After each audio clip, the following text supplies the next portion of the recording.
Lidi, koukejte, co jsem sehnala.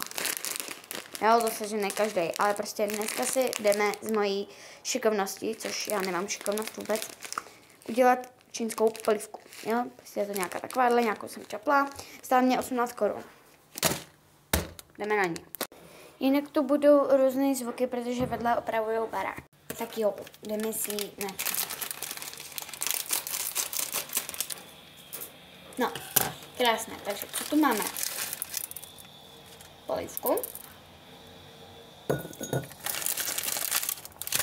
A tady máme nějaký pálivý koření a normální koření. Toho pálivýho, já prostě úplně miluji pálivý, takže good. Ještě jsem našla jeden pytlíček nějaký omáčky nebo nějakýho, nevím, nějaký olej nebo co to tam je napsaný, nevím. Tak jo, jdem si nahřát vodu. Dobrý, a teď si tam jdeme dát tady ty ingredience, doufám, že mě slyšíte. A prvně bych asi začala tímto.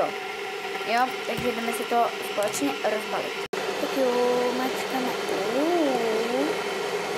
Asi jsem tam toho neměla dávat tolik, ale jedno, aspoň to bude dobrý. Nevím, jestli jsem tohle měla, ale myslím, že ne.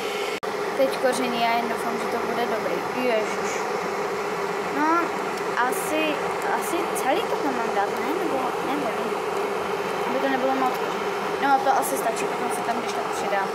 A teď čile! Tak. Si tam toho dám celý, jo? Vlastně uděláme takovou hardcore challenge. Jo, můžete si vidět. Tak a teď si tam jdeme nalejt z mojí šikovností vodu. Hodně vody. Už, zase tolik ne. Tak jo, necháme to rozpustit a uvidíme. To koření jsem tam nakonec dala celý, tak doufujeme, že to nebude hnusný, ale mám pocit, že ne.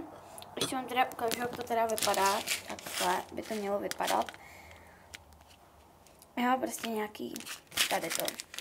Mám ji tady a prostě počkáme, až se rozpustí.